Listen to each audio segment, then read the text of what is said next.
한 지주가 있었어요. 그 지주에게 농지가 있었습니다. 예. 그리고 그는 그 농지에다가 포도원을 세우기로 결심을 합니다.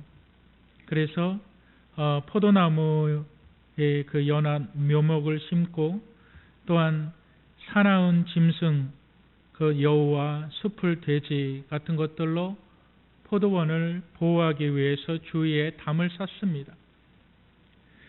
그리고 또한 구유에 망대를 파고 구유를 파고 망대를 세웠습니다. 그 포도원에. 그 망대는 추수기에 도둑을 지키기 위함이었고 또한 소작인들이 거기서 쉼을 얻을 수 있는 장소였습니다. 한 지주가, 한 사람이 포도원을 짓기 위해서 울타리를 짓고 그 땅에다가 묘목을 심고 그리고서 망대를 세우고 돈이 얼마가 들어갔을까요? 많은 지출이 있었습니다. 그리고 그는 그 포도원을 농부들에게 소작으로 주었습니다. 그리고 그 포도원에 포도가 열릴 때까지 약 5년이라는 시간이 지나야 됐습니다. 4년 동안은 계속 그 땅을 가꾸어야만 했지요. 그래서 그 주인은, 땅 주인은 소작인들을 고용을 합니다. 매년 이 포도원을 가꿔라. 여러분, 1년 사람을 고용하면 그 고용 비용이 얼마나 들까요? 1년 그 노동 비용이 얼마나 들까요? 2년을 고용을 합니다. 3년을 고용을 하죠. 4년 동안 이 주인은 자신의 재산을 그 포도원에 다 쏟아붓습니다. 다 쏟아붓고 이제 그 포도원을 이 소작인들에게 맡깁니다. 잘 가꿔라.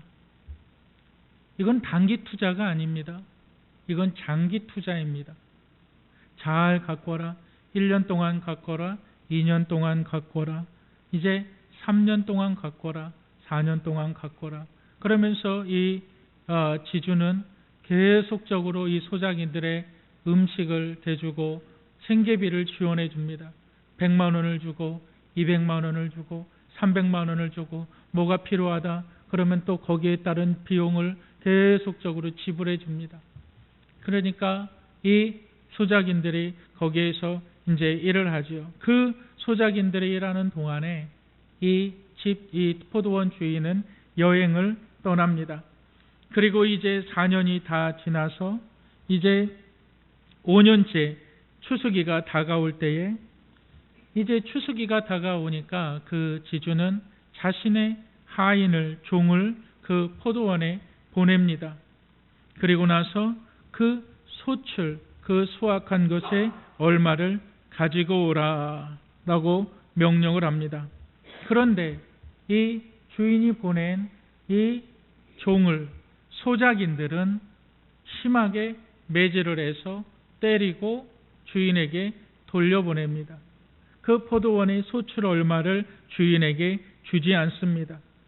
자신이 보낸 종의 몸에 난 상처들을 보게 됩니다. 그것은 소작인들의 태도였어요. 이 주인이 보낸 종을 이들이 어떻게 대우했습니까? 정당한 요구에 대해서 이들은 폭력을 행하기 시작했습니다. 그리고 나서 1년 후에 또 지나갑니다. 그리고 나서 이 주인은 또 다른 하인을 보냅니다. 그랬을 때에 이 소작인들은 또 그 주인이 보낸 종을 매질을 하고 또 그 주인의 명령을 따르지 않습니다. 주인이 계약서를 이 종이 이야기합니다. 우리 주인과 너희들하고는 계약을 맺지 않았느냐? 물론 너희들이 이 포도원의 농작물의 소출을 얼만큼 취할 수 있는 것은 당연한 너희의 권리지만 이 소유는 우리 주인에게 있다. 이것이 계약 조항 아니냐? 그렇기 때문에 이 포도원의 소출 얼마를 당연히 우리 주인에게 주어야 되지 않느냐. 그런데 소작인들은 그렇게 하지 않습니다. 또 그 종을 매질을 해서 내어버립니다. 여러분, 이제 그 주인의 인내가 한계에 다다릅니다. 여러분, 그랬을 때에 이 주인이 마지막으로 누구를 보내냐? 바로 그 아들을 보냅니다. 그 아들. 그러면서 주인은 이렇게 생각합니다. 저희가 내 아들은 공경하리라. 왜요?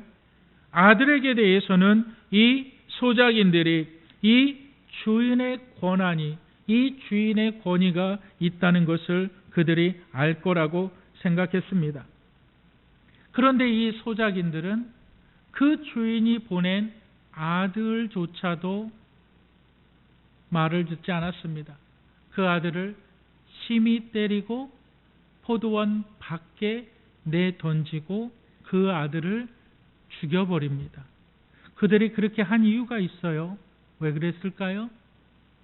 그들은 이렇게 말합니다. 야, 저 아들이 오는구나. 이 포도원 소작인들은 생각하는 거예요. 주인이 죽었나 보구나. 저 아들이 오는 거 보니까 주인이 죽었나 보구나. 저 아들을 죽이면 이 농작물이, 이 포도원이 우리 것이 되겠구나.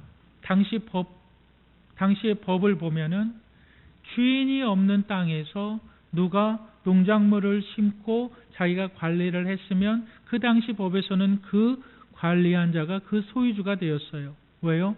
주인이 없기 때문에. 그러니까 저 아들을 죽여버리면, 저 아들을 없애버리면 이 포도원이 바로 우리의 것이 되겠구나.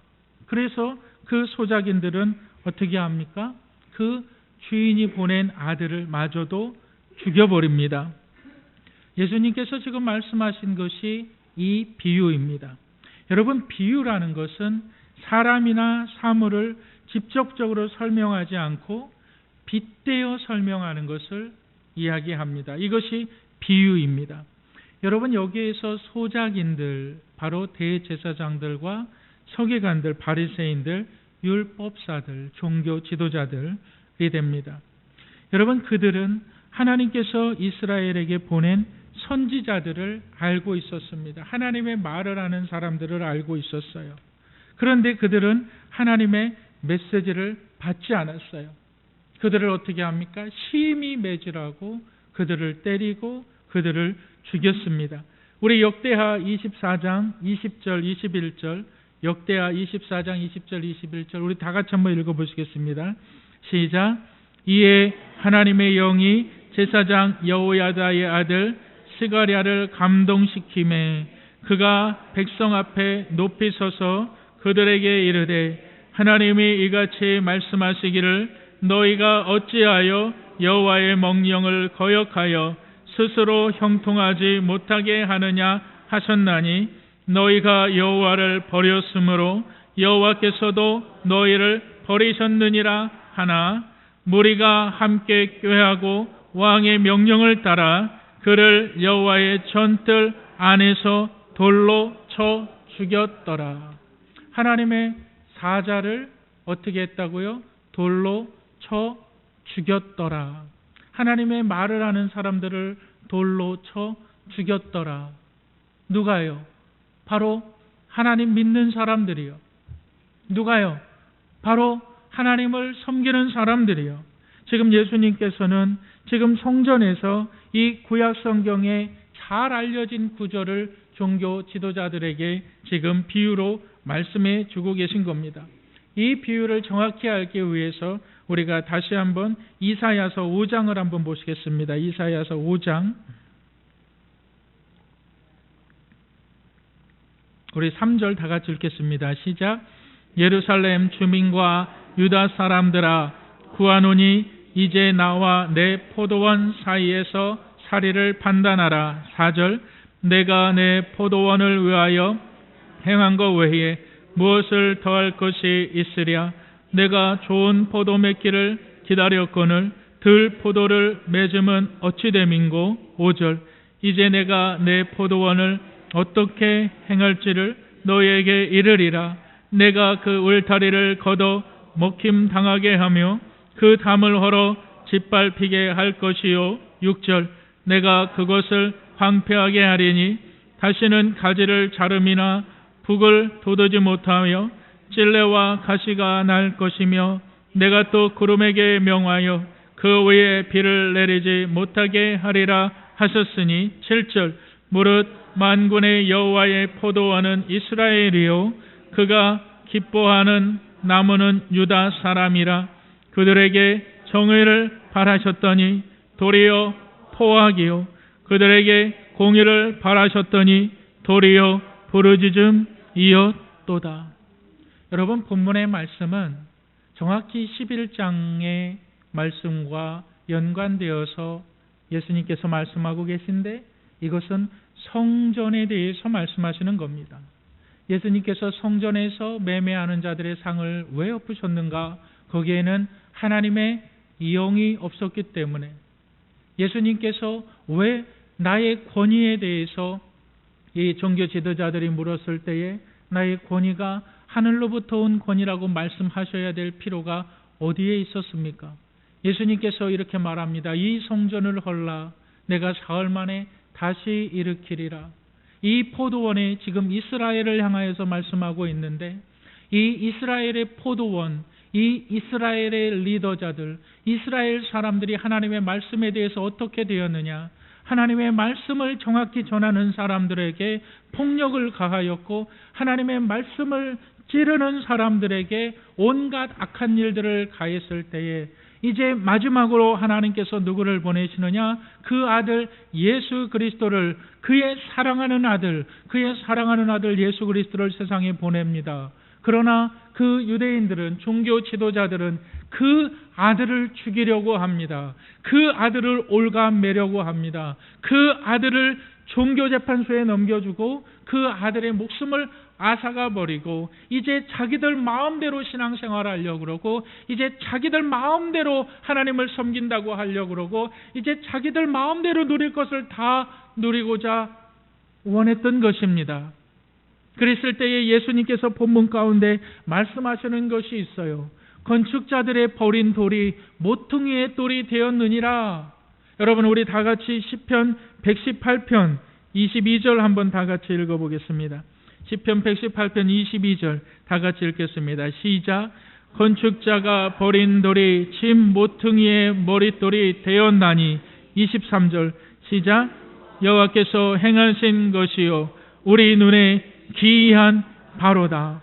여러분, 이 소작인들이 얼마나 악한 자들이었냐면 그 피가, 이 아들의 피가 포도밭에 스며드는 것을 막기 위하여서 이 아들을 포도원 밖에 내던지고 거기서 죽여버립니다.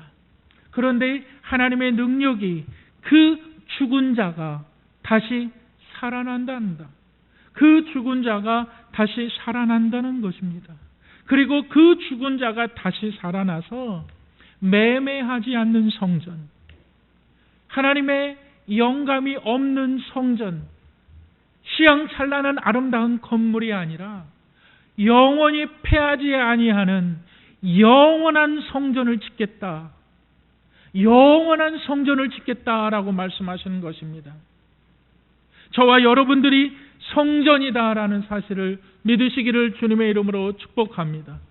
저와 여러분들이 하나님을 섬기는 성전이라는 사실을 믿으시기를 주님의 이름으로 축복합니다. 우리는 멸망할 수가 없는 거예요. 우리는 망할 수가 없는 거예요. 여러분, 교회가 건물이 교회가 아닙니다. 내가 성전이라는 거예요. 여러분, 내가 성전이라는 이 사실, 내가 망할 수 없는 이 사실, 예수님께서 지금 오늘 본문을 통해서 예수님께서 말씀하고 있는 것이 바로 그것입니다. 하나님의 영광이 우리 가운데 함께 하심으로 말미암아 내가 망할 수가 없다. 내가 죽어질 수가 없다. 내가 일어나리라. 내가 승리하리라. 이 사실을 본문에서 이야기하고 있는 것입니다. 여러분, 우리 교회가 하나님 안에서 쓰임받는 교회가 되길 원합니다.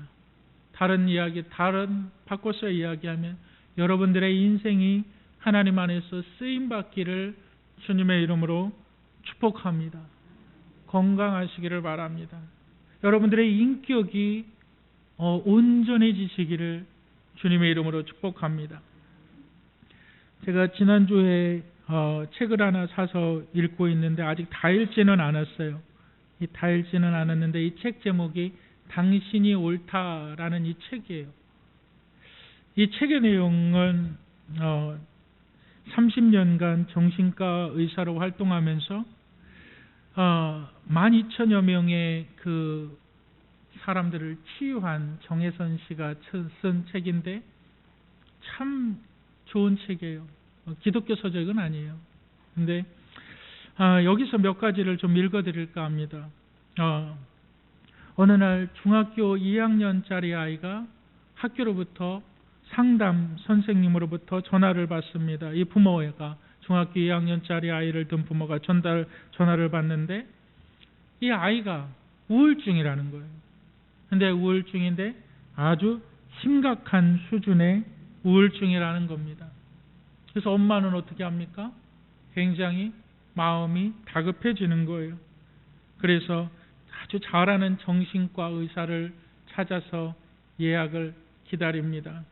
그리고 나서 이제 예약을 하고 또 이제 검사를 받고 또 이제 그 검사 기간을 기다립니다.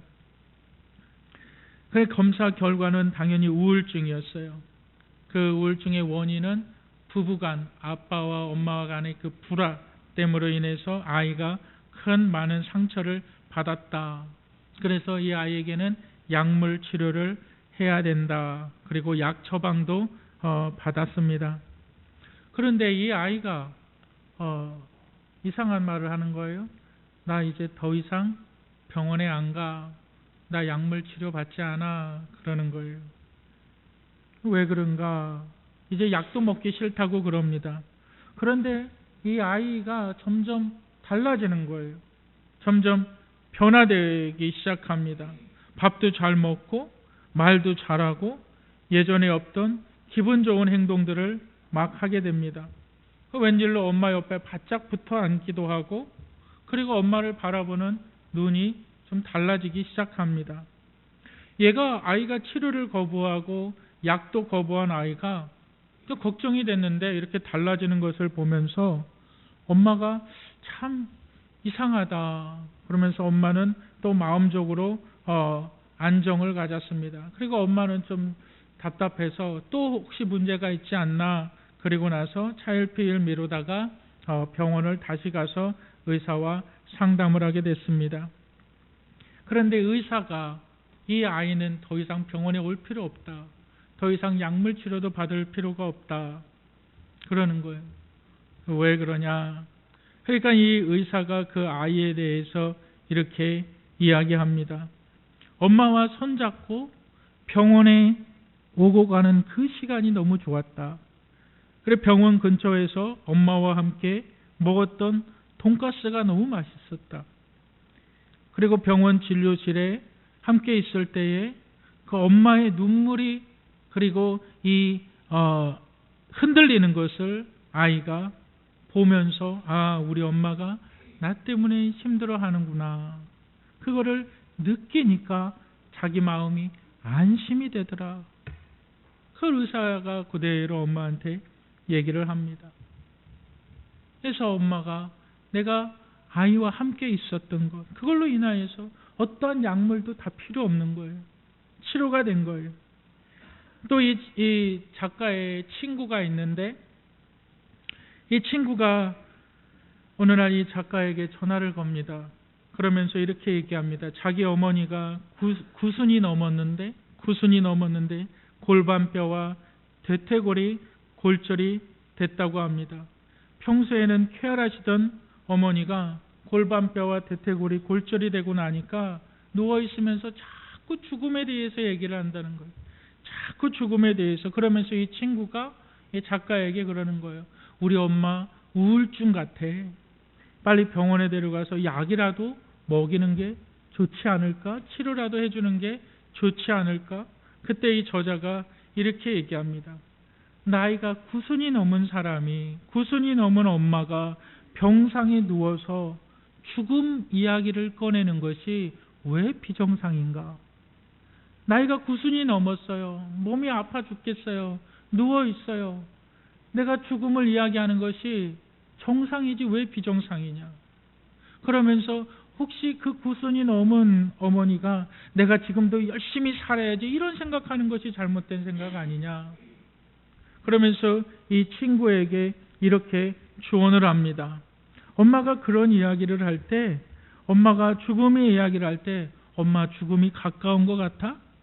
엄마 죽음이 무서워? 엄마 죽는 게 두려워? 엄마 요즘 누가 제일 생각이 많이 나? 그 시간을 함께 공감해 주는, 그 시간에 대해서 함께 나누어 주라는 거예요. 왜 약물이 필요하고, 왜 상담이 필요하고, 왜 의사가 필요하고. 여러분, 약이라는 것이 뭐예요? 화학제 아니에요? 화학제. 여러분, 그러면서 여기서 말하는 것이 뭐냐면, 누군가 고통과 상처와 갈등을 이야기할 때 충고나 조언이나 평가나 판단을 하지 말아라. 다시 얘기해서 남편이 집에 들어옵니다. 아우, 힘들어 죽겠다. 너무 괴로워 죽겠다. 아유, 몸이 좀 요즘 이상한 것 같아. 맨날 술 먹고 다니니까 그렇지. 당신이 그렇게 행동하니까 그렇지. 내가 뭐 어려운 이야기를 할 때, 내 몸이 아프거나 힘들 때, 내가 삶을 정말 다 포기하고 싶다, 죽고 싶다 그랬을 때 충고나 조언이나 판단이나 평가하지 말라. 그래도 아들을 생각해야지. 그래도 부모를 생각해야지. 판단하는 거, 평가하는 거. 내가 힘들어. 내가 죽고 싶어. 죽고 싶을 만큼 힘들구나. 괴로워 죽겠어. 죽고 싶을 만큼 괴롭구나. 그냥 공감해 주라. 공감해 주라. 여러분, 욥의 고난을 우리가 다 알고 있지 않습니까? 그 욥의 세 친구가 고난당하는 욥 앞에 와서 위로해 준다고 얼마나 평가를 합니까? 얼마나 이치에 맞는 말을 합니까? 얼마나 또박또박 말을 잘합니까? 근데 그것이 욥을 살립니까? 아니요. 사람이 그런 존재가 아니라는 거예요. 이치에 맞는 말이 사람을 살리는 게 아니라는 거예요. 공감해 주라는 거예요. 공감. 남편이 힘들다고 하고, 당신이 술 먹고 다니니까 그렇지. 아내가 어렵다고 하고, 당신이 그렇게 생각을 하니까 그렇지. 당신이 뭐 하니까 그렇지.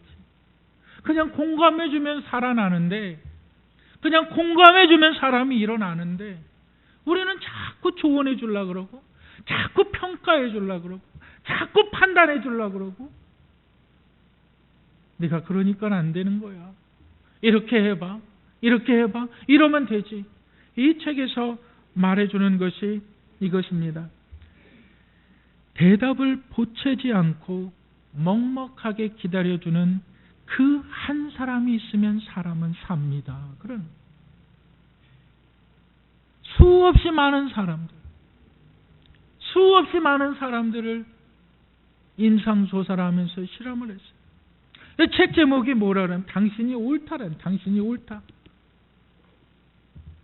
당신이 옳은 것, 당신의 존재에 대해서, 당신이 말하는 것에 대해서, 그래, 그냥 오라.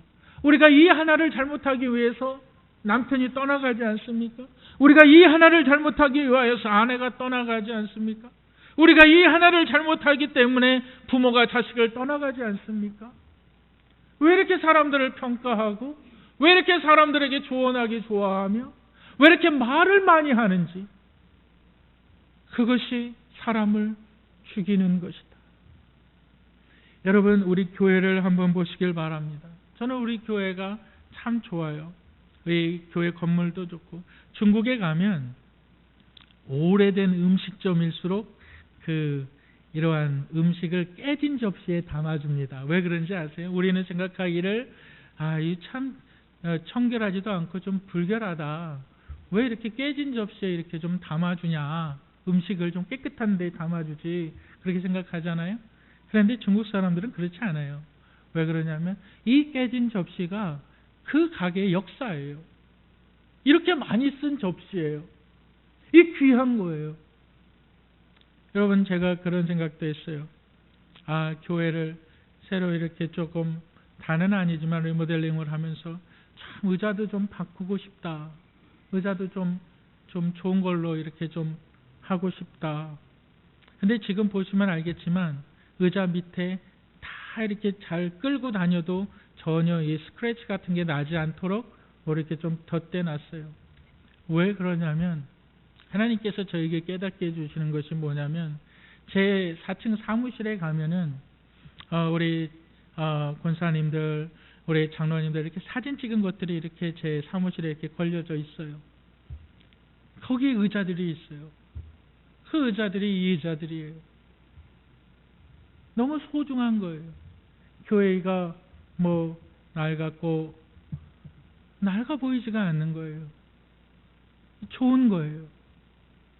그냥 교회가 많이 낡아서 새롭게 하면은 좋지 않을까. 물론 좋은 부분도 있지만 지금도 우리 교회 충분히 좋다고 저는 생각이 되어지더라고요. 여러분, 우리의 삶에 있어서 누가 힘이 들다, 그냥 내가 죽고 싶다, 다 떠나고 싶다, 그 정도로 아프다는 거예요. 아무것도 하기 싫어. 그만큼 건강이 안 좋다는 거예요. 네가 잠을 그렇게 잘 못 자니까, 네가 그렇게 술을 많이 먹고 다니니까. 여러분, 믿지 않는 남편이나 아내가 싸울 수도 있죠. 술을 먹고 들어올 수도 있죠. 얼마나 힘들면 술 먹겠어요? 얼마나 힘들면은 그러겠어요? 누구 하나 말해줄 사람이 없고 누구 하나 말을 들어줄 사람이 없잖아요. 교회는 어떤가요? 여러분, 우리 성도들은 어떤가요? 여러분, 본문을 통해서 예수님께서 말씀하시는 것은 너희는 분명히 승리하는 교회다. 그런데 우리가 승리하는 교회면 정말 잘 되는 교회가 되어져야만 하잖아요. 내 인생이 정말 잘 되는 인생이 되어져야만 하잖아요. 정말 내 인생이 축복된 인생이 되어져야만 하잖아요. 내가 정말 건강해서 하나님의 일을 열심히 감당하다가 하나님 앞에 서야 되잖아요. 제가 지난 수요일에도 그런 말씀을 드렸어요. 우리 매일 싸워요. 우리 성도들 매일 싸워요. 뭐와 싸우느냐? 어떤 분들은 수면제를 먹지 않으면 잠을 못 자요. 어떤 분들은 혈압약을 먹지 않으면 안 돼요. 어떤 분들은 당뇨가 있고요. 어떤 분들은 진통제를 먹지 않고는 걷기조차 힘들어요. 매일매일 삶이 치열한 전쟁이에요. 약과 싸우고요. 모든 어려움들과 다 싸워나가고 있어요. 거기서 우리가 해줄 수 있는 것이 뭘까요? 우리는 이긴 승리의 길을 걸어가고 있다. 힘내시고 우리가 하나님의 은혜의 보좌 앞에 서게 된다는 거예요. 이것이 하나님께 희귀한 일이구나. 예수 그리스도가 없는 것 같이 보이십니까? 없는 것 같이 느끼십니까? 그분은 승리자이시라고요. 예수 그리스도가 느껴지지 않으십니까? 하나님께서는 그 아들을 이 세상에 보내셨다고요. 저는 여러분들이 진정으로 잘 되시기를 주님의 이름으로 축복합니다. 공감해 주세요. 안아주세요. 위로해 주시고 말하지 마세요. 말하고 싶으면 눈으로 말해주세요. 우리 한번 옆에 분들과 인사 나눌 때에 내가 공감해 주지 못해서 미안해. 한번 손을 잡아주면서 그렇게 말씀해 주시기 바랍니다. 내가 공감해 주지 못해서 미안해.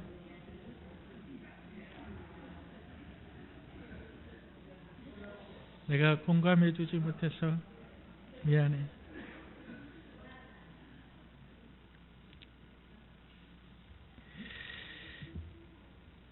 여러분, 교회는 영원합니다. 이 교회는 영적인 공동체입니다. 누군가 아프면, 우리 교회의 한 사람이 아프면 그 아픔이 공동체에 전가됩니다. 그것이 하나님께서 교회를 세우신 원리라고요. 교회가 축복을 받으면 그 교회의 축복이 모든 성도들에게 임합니다. 교회를 통해서 하나님의 은혜를 체험하시는 저와 여러분들이 되시기를 주님의 이름으로 축복합니다. 교회는 영원합니다.